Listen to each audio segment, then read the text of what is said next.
Hi, this is Jim Hunt. I'm with the Ohio Pathways Rotary Club, and I have with me today Bob Cook, also a member of the Ohio Pathway and former district governor. I guess we call you past district governor. Is that the title? Past district Is that what it's called? Okay, PDG. And what's amazing about Bob is his story. First of all, I think you were the youngest district governor we've ever had in District 6600. Am I correct? It could be. I'm not sure. And how old were you when you first were elected as district governor? I think 36. 36 years old. I think, and then I served, I think, when I was 37. Okay. And what club were you with? Well, I was with the Wapakoneta Rotary Club. And then later you joined the New Bremen, New Knoxville Club. Is that Correct. right? Were you a charter member of that club? Yes, I was a sponsor of that club and the Salina Rotary Club too. Yeah, okay. And now you're in Ohio Pathways, which is what? Well, it's an e-club, which you got started, and Well, I didn't actually get it started. well, my compliments to you for all you put into making it happen, because it's really a convenient way for people who have moved about to stay connected with their own home district, and so it's a wonderful thing. So thank you.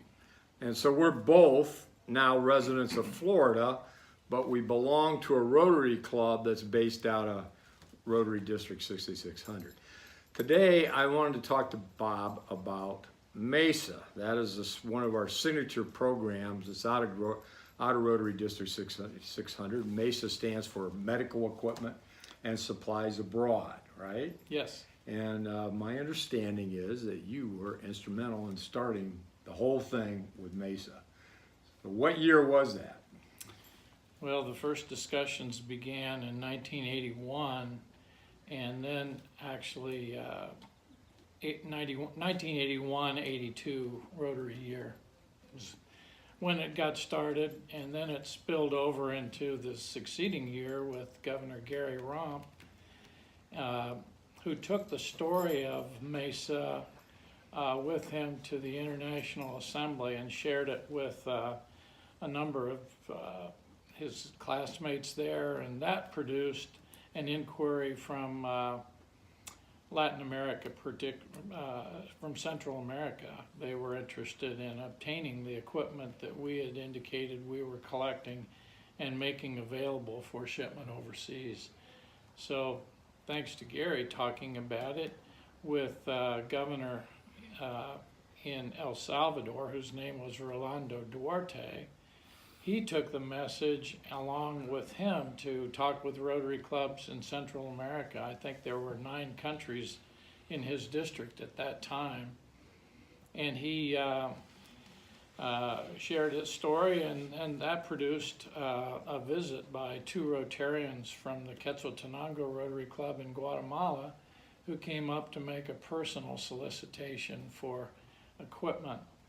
And at that particular time, Guatemala and El Salvador were both in a lot of trouble because there was a lot of unrest and a lot of shootings, and a lot of thought that those countries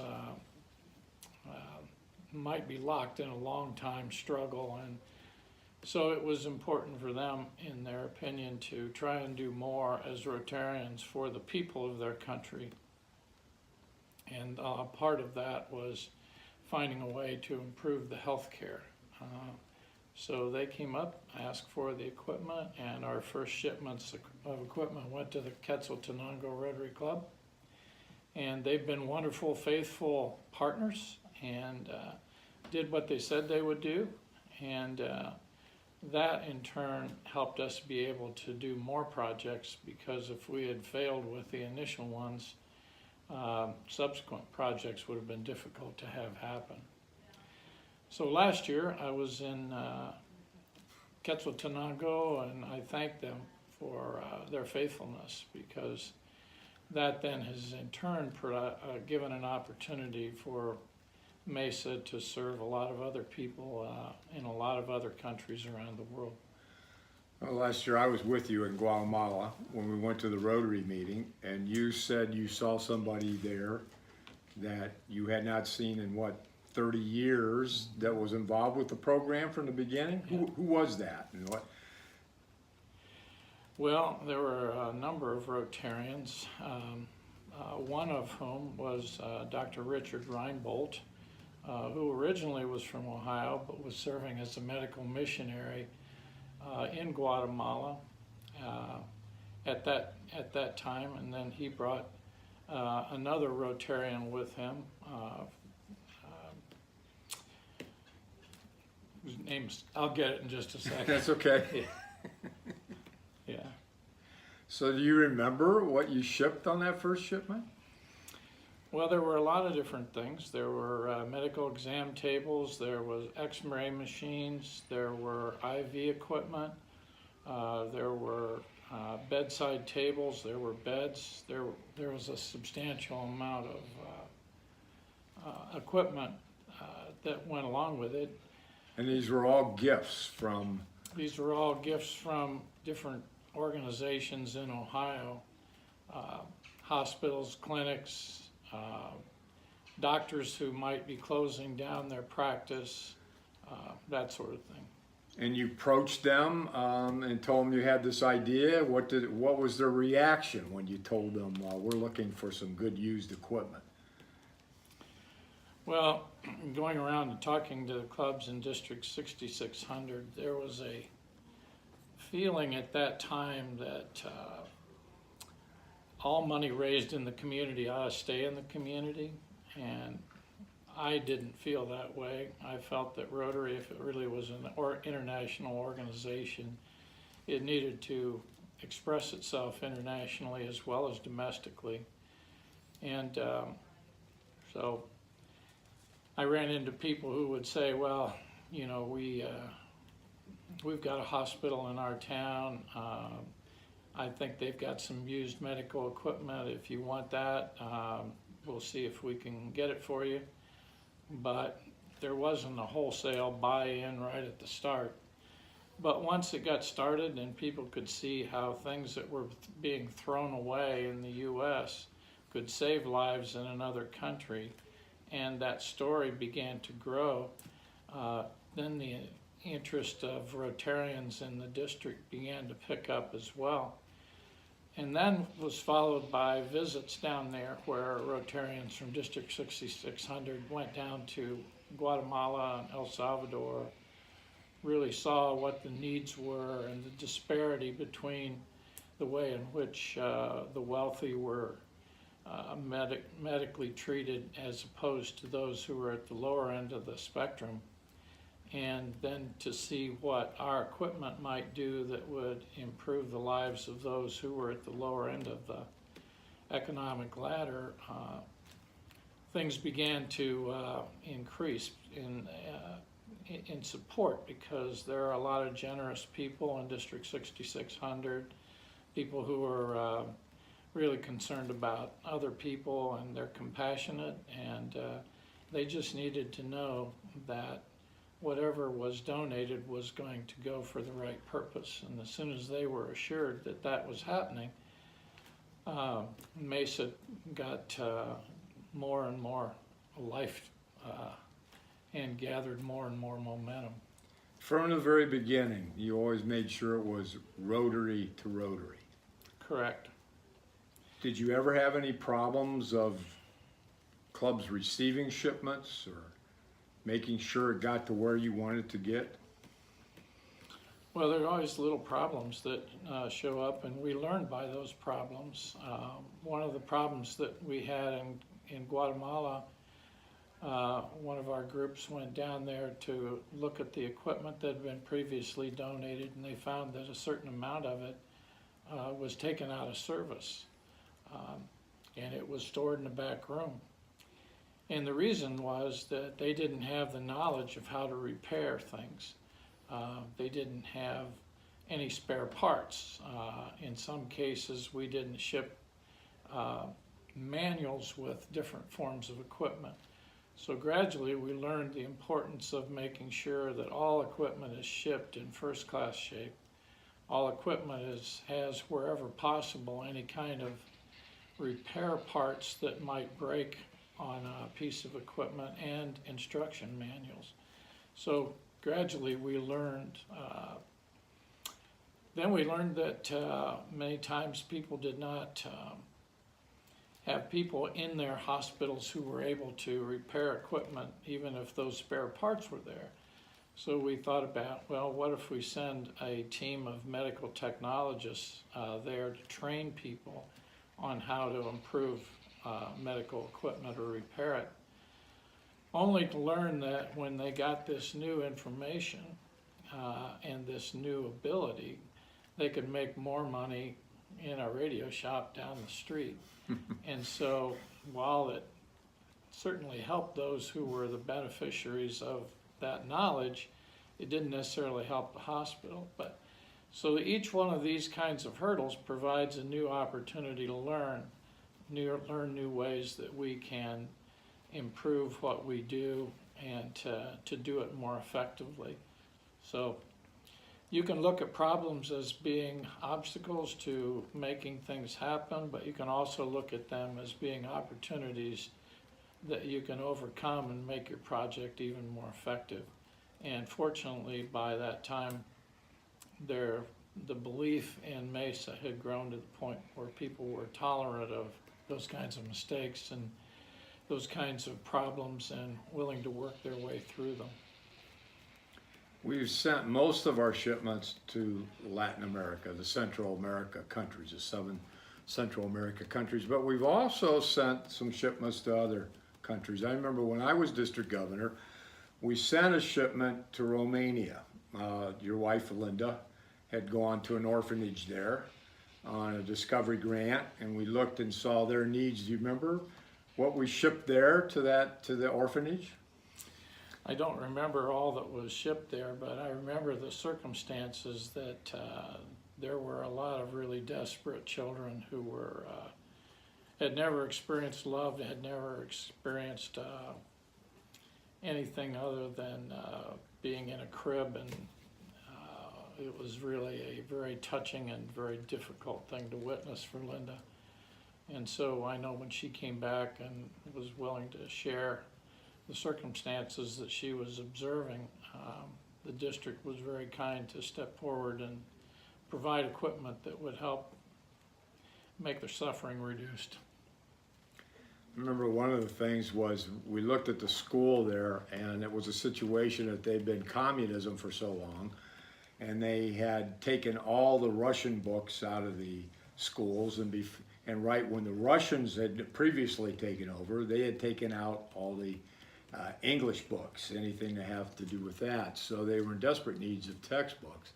And Ron Stoner and I made a trip down to Lexington, Kentucky, and we found a place there that they donated textbooks as long as they went overseas. So we put that on the shipment. And we had Steve Day, who we had schools in Perrysburg that were getting brand new desks, or they were actually building a new school, so they were getting rid of the desk and everything. So we even put those on the shipment, along with some medical equipment and other needs that we saw for the orphanage. So we have shipped, I think currently we're doing up to 20 shipments a year, aren't we? I mean, over almost $1 million worth of equipment that we're doing, and that's why it's become our signature program. Now we're over 30 years old, and I want to thank Bob Cook today, our past district governor, the guy where it all started with one idea, and it sprung from there. Thanks so much, Bob. Can I just? Yes, you may. One thing? District governor, past district governor, always has to have the last word. Well, I want to express appreciation to Roberto Gutierrez. He's the other person who came from Guatemala to request equipment. And one of the beneficial things of our relationship is that he now has set up a foundation, a family foundation in Guatemala that's doing outstanding work. And I think a lot of it is as a result of having had an experience like this and seeing what can be done when people of goodwill are willing to get behind helping their neighbors. And he's doing fantastic work down there. So, and the other thing that I think is sometimes missing is we fail to remember some of the people who have given an awful lot to make the project continue to succeed. Early on, Glenn Dunbar, for one, a past district governor, was very instrumental in helping with that. He shared the story of MESA with a fellow PDG in Vandalia by the name of Jim Valentine. And Jim Valentine looked at it at a district assembly and said, "How are you guys financing that?" And he said, "Well, we're trying to find donations and so on." And he said, "Well, I tell you what, I appreciate what you're doing. I'll give you $25,000 right on the spot." Well, a week went by and a check arrived at Glenn Dunbar's, but it wasn't for $25,000, it was for $50,000. Wow. And that was one of the things that helped to kickstart the MESA project in its early days. So Jim Valentine really deserves a lot of credit for being willing to stand up. And then over the years, there have been so many people who have contributed to MESA. I mean, I think about a succession of past district governors who have each taken a turn at helping MESA grow. I may have been there at the start, but in point of fact, MESA's been founded many different times by many different people because it has morphed into all kinds of services, which include not just medical equipment, but trucks and school buses and ambulances and fire trucks and school supplies. And so there's a whole litany of people that I could name, but would hesitate to do it because I'd leave somebody out, who have all helped to reinvent MESA over the years. And so there have been many different creators and many different originators of MESA, to which we have a lot of gratitude to be expressed. Yeah, I mean, I'd be afraid to miss some too, but we think of Jim Schrader and Ron Stoner on promoting it. We think of past district governor David Doherty, who served as chairman, and of course we got to think of Jack Goodnight. Goodnight, absolutely. In fact, he was known as Mr. Mesa. Yeah. And Gary Romp deserves a lot of credit. Chuck Oswald deserves a lot of credit. Yeah. And Dr. Bob Vincent recently being chairman of it. And the ones that have stepped in recently and done it. It is continuous. One, it is our glowing star for District 6600, and we're all very proud of the efforts that continue on with this project. I've often felt, and this is just my own personal opinion, is that MESA could grow and expand if we were willing to take a look at other districts that surround us who also have medical equipment and have Rotarians of goodwill. If we were willing to welcome other participation with us and share our project in a Rotary tradition. So I don't know whether that's anything that'll be discussed in the future, but I think the needs in the world are so great and the opportunities for service are so great, it seems that we might really do the right thing by looking at what opportunities there might be in the districts in Ohio or surrounding districts in Michigan and Indiana, and what they may have to contribute and how we might grow MESA and its service to mankind. Okay, well, thank you very much. It's Bob Cook and Jim Hunt, and until we meet again, happy trails to you.